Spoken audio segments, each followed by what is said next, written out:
The following podcast is part of the Underdog Sports Podcast Network. For advertising information or to find more great podcasts, visit us at www.theunderdogsports.com and follow us on Twitter at RealTheUnderdog. What's going on, everybody? Welcome back to another episode of The Atlantic Files, the number one podcast on the number one division in the NBA. Brought to you by BasketballSocietyOnline.com and the Underdog Sports Podcast Network. As always, you are joined by myself, your host, Alex Fishbein. So, obviously, we all know what the big news is right now, and that is the huge mega deal that went down that moved James Harden from Houston to the Brooklyn Nets. Caris LeVert on his way to the Pacers, Victor Oladipo going from Indiana to Houston, and many other picks and fillers and all sorts of things that go on, that went on in that deal. But, so, for my people who are listening to just the audio, listening to it on Spotify, Apple Podcasts, whatever that may be, what is going to happen is I will take you right to our conversation that we put out right as soon as that news happened. I joined the other Basketball Society fellas, Martin Soares and Felix Jean-Baptiste, and they are both going just to talk about the James Harden trade. So, for those of you that are listening, that is going to come up next. For those of you that are watching on YouTube, you'll see the link in one of these corners. Click that link. That will take you to our conversation. Come back here, and then we can talk about the rest of what's happening in the Atlantic, or you can just listen to the rest of this now and then click the link. So, it's also in the description, so make sure you click the link down there as well, and you'll get to the video all in the same. So, the Atlantic standings, as always, the Celtics in first at 7-3, the Sixers in second at 9-4, the Nets in third at 7-6, the Knicks in fourth at 5-7, and the Raptors in fifth at 3-8. Not a lot of movement going on standings-wise. The Celtics went up to first. They are a half game over the Sixers right now. They've played 3 games less than the Sixers because of some postponements. And really right now there's a lot of interesting things going on with the whole COVID situation. It doesn't make sense to me how in all of this, and I'm not speaking to you right now as a Sixers fan. I'm speaking to you right now as someone who's genuinely curious why this all played out the way it did. Apparently, the Sixers get fined for not, listing Ben Simmons in their injury report originally when Seth Curry ended up testing positive for COVID, and then they had to sit a lot of players due to health protocols. And then that game, directly after that, they faced the Nuggets at home in Philly. They only have 7 players available because Mike Scott, even though he was dressed, could not play because of knee issues. And they make them play the game anyway. It really didn't make sense to me at all. It also is curious to me, all of a sudden, it's because they didn't list Ben Simmons' injury. I'm not really sure what exactly was going on with that either. But anyway, they play it. They play a fully healthy Denver Nuggets team, get blown out, which is kind of what everyone expected when you have to play all your rookies and two-way players and everybody, and you have Danny Green running point guard for a lot of the game. They then end up losing another one, again, because of not having many players on the floor. I think after that first game, when they only had 7, they only had 8, maybe 9 the next night, and that's because Mike Scott decided to give it a go, and Embiid came back. And then Mike Scott was out again the game after because of the same knee issues. But since more and more people have been coming back, they've won a couple games since then. Still, I think that the thing we get out of this is the fact that these COVID protocols and everything, something needs to be revisited and really like draw the line of like what exactly is going on. And then because they also talked about when you weren't allowed to go outside the hotel or anything, you weren't allowed to see like certain people or whatever it may be. There was no more list of approved restaurants or whatever, and someone like George Hill was like, look, I'm a grown man, I can go see my family if I want to. Like, yeah, you can't just forbid your players for an entire season to see their family, to see some friends in the city, or to even shake the hand of the opponent or whatever it may be. A lot of people always talk about like, oh, well, I don't get paid this much in my day job, and like if I can't do this, like why do you guys get to do this? Well, in everyone else's day job, you get to see your family. Well, like 99% of them, unless you're like an undercover agent or something to that effect, you're most likely seeing your family. So forbidding them to do something like that is a little overboard, but at the same time, there has to be some sort of like, okay, if you have this many people, or if you have this many people in the COVID protocol, like the game is postponed. Not like, well, let's wait till the very last second and see, like maybe that guy's ankle could give it a go. You really just got to go all one way or all the other. The in-between and waiting for different injuries and waiting for all that it's just not the way to go. It's not going to be great for the players. It's not going to be great for the fans. It's not really great for anybody. So there's a lot of issues there they need to iron out. But looking at the Sixers, so with the whole Harden deal done, if you listen to it on audio, you already heard it. You'll hear the rest of it if you click the video, if you're watching on YouTube. With the whole deal done for Harden, and now Harden is in the Atlantic. The Brooklyn Nets have 3 of the best offensive players in the entire league. 2 of the, I'd probably say top 2 in Harden and Kevin Durant. And I'm saying scoring for all the people that are about to scream at me, but LeBron! Scoring people, right? Scoring players, top 2. We know they're better scorers than LeBron. The Sixers now have to make the decision, are they equipped right now to beat the Nets if they have to face them in a 7-game series? My heart says they are. My brain says, yeah, no, it's probably not going to happen. Especially if you have someone like Ben Simmons who ends a game fouling out with only 5 points. It's just, it's logistics. It's just how it's going to work out. So one thing that I personally am starting to be a bigger fan of, the idea, is trading for Bradley Beal. Now, a lot of people have asked me why I was against trading for James Harden and all of a sudden for trading for Bradley Beal. A couple reasons. Bradley Beal isn't known to disrupt anything. He's not known to demand things. He's not known to, demand off of his team or demand people get traded to his team or anything like that. Nothing has come out about that at all. Nothing has come out about him being a bad teammate. He's not known for any of that. He's younger. He's also playing with a chip on his shoulder. He really wants to, break that all-star snub, which, that kind of goes along with the chip on his shoulder.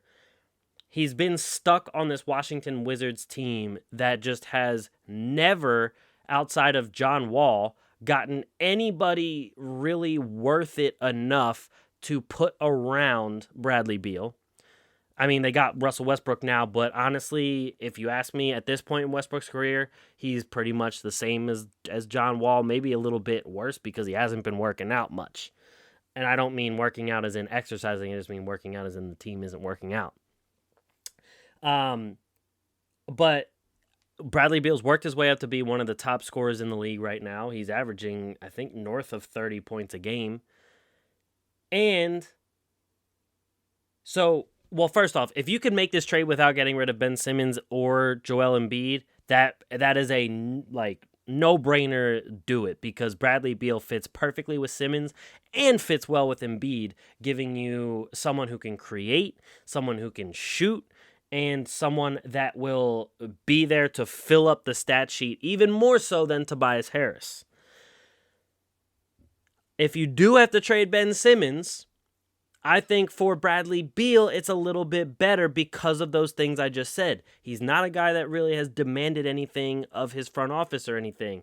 If he does get traded, it's not really because he's demanding it. It's because the Sixers want to pursue that. And it goes to show that they think he has the skills, so that gives him a little bit more confidence. He plays with somebody like Embiid, who's worlds better than anybody Bradley Beal has played with so far. He has if you're trading Simmons, you're probably not trading the rest of the farm, so you still will probably have guys around him. You probably will still have like Tobias Harris. You'll probably still have Shake Milton, and some other people in there. What I would assume it would probably be like Ben Simmons, probably a couple picks. They might ask for Tyrese Maxey. I'm not sure if that would be worth it enough for the Sixers if they have to trade both of those, but it's probably something around the lines of what Washington would ask for. But the thing is, Bradley Beal would fit more with the Sixers timeline. You have a longer time there to really build up. And if you do get to keep Maxey and Shake Milton, you have your point guard to go alongside both of them. And I think, right there, while your defense takes a little bit of a hit because Ben Simmons is a very, very good defender, your offense gets that much of a jump. Personally, I think if they want to do some sort of all-in move, I think making that move for Bradley Beal would be better than making that move for Zach LaVine. And I'm just calling those two out because those two are the two names that are on everybody's mind. I like Zach LaVine. I think Zach LaVine's pretty good. I just don't think that... I don't think Zach LaVine is worth it if you're going to trade Simmons plus anything else. But I do think Bradley Beal is worth that. And all in all, I just think that, those two guys, the big question you have to ask now is, are those two guys enough to get you past the team like the Brooklyn Nets with Harden, Kyrie, and KD? We don't know what's going on with Kyrie at the moment. That's for sure. However, you still have to just put that into the prediction as it is. But I want to bring up Bradley Beal here real quick. So this season, Bradley Beal is averaging 34.9 points, 5.3 rebounds, 5 assists, and even 1.4 steals a game, shooting almost 50% from the floor. He's taking 24.5 shots a game, shooting almost 50% from the floor, and he's shooting 37.5% from three. His effective field goal percentage is 54. His PER is 27.4. I mean, his offensive rating is 117. His defensive rating is 114. I know his defense isn't that great. However, if you put him around a better defensive team in general, I think his defense will kind of improve a little bit there, especially if you have a guy like Joel Embiid behind you that is able to anchor the paint and everything. Because, as good of a defender as Ben Simmons is, he's not the only defender on the Sixers. So he's not going to be, if you lose Ben Simmons, you're not losing the entire team's defense. And so let's just quickly compare that to Zach LaVine. For the Bulls this year, Zach LaVine is averaging 27.7 points a game, 5 rebounds, 4.6 assists, 1.3 steals, shooting 49% from the floor and 37% from three. So the percentages are very close to each other. However, LaVine is averaging 19.8 attempts a game compared to Bradley Beal's 24.5, and Bradley Beal is still shooting better percentages than LaVine on almost 5 shots more a game, which is, kind of mind-boggling if you ask me. 57.3 effective field goal percentage. His PER is 20.7.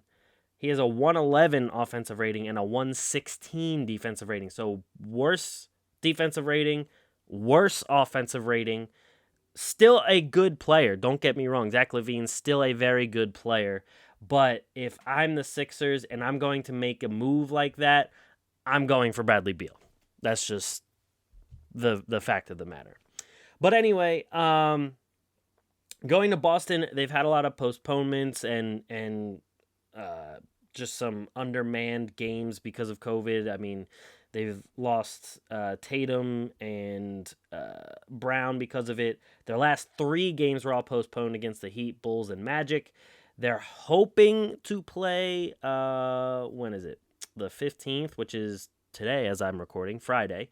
So they're hoping to play again. They're on a 4-game win streak as it is, so they have been picking up steam. Peyton Pritchard has been proving me wrong, which I think I said that last episode. Brown and Tatum, very, very, very good so far this season. And, the postponements may play into the Celtics' favor, especially when you bring into account, like, Kemba's still missing. It gives them the ability to wait a little bit longer for your games and maybe be full health sooner rather than later. So it could play into their favor. You got to wait and see. The Raptors, they have been playing some better ball as of late. They were literally 1 point away, or I should say 2 if you're going to win the game. 2 points away in 2 separate games, back-to-back games no less, of instead of being 3-8, being 5-6. And just seeing that record at 5-6 compared to 3-8 is a huge difference morale-wise, but also just like visual-wise. Like, you look at 5-6, you're like, okay, they probably just, missed like a couple games real close, maybe some buzzer beaters, whatever it may be. They're still hanging in every game. Whereas 3-8's like, okay, it sounds like this team sucks. But they have been picking it up a lot lately. Siakam's been playing a little bit better lately. Boucher's giving them like a really good game every other game. Lowry is normal Lowry. I think the one person that's been a little lacking lately has been Van Vliet. But that's just lately. Earlier in the season, he was still going off. His percentages were just a little down, and I think they still are kind of down right now. But lost to Golden State on the last second shot. Lost to Portland because they couldn't hit a last-second shot. Destroyed Sacramento 144-123. Held on and beat Charlotte 111-108. They face Charlotte again on Saturday, which could be another win. So they are definitely improving here, and it looks like they're improving. And don't count Toronto out on making a deal either. They could be looking to move Lowry and getting somebody. Maybe LaVine. I don't know. But they could be, looking to make that kind of move for somebody in the not so distant future. So I would keep an eye out on that. Now, the New York Knicks, I don't want to say they're regressing to the mean. They've obviously lost 4 games in a row. They were on a 3-game win streak, and then they lost 4 in a row, but they did face a couple decent teams in that 4-game stretch. They did face the Nuggets and the Nets, which kind of understandable that they would lose those games.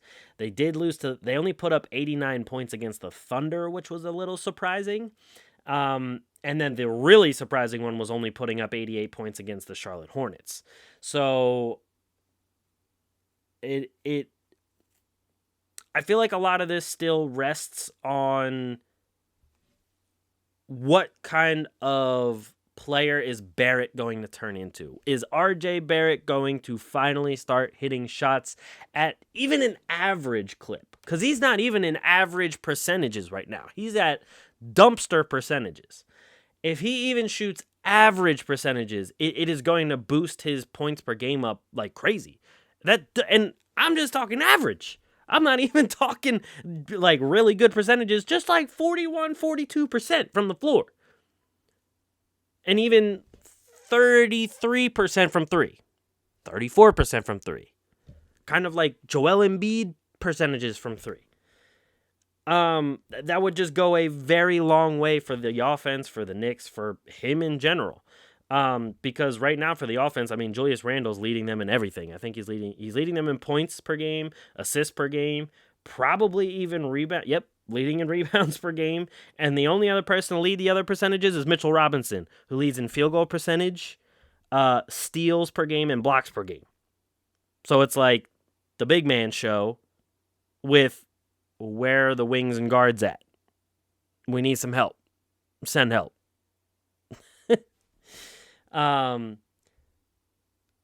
So yeah, we'll see about the Knicks coming up though. But that is it for me, guys. It was a quick episode. I mean, quick just me episode, but you would have, if you're listening on just the audio, you heard our rest of the conversation about James Harden and everything.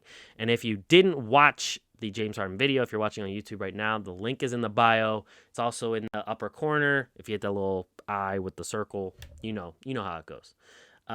You can see our conversation about James Harden there.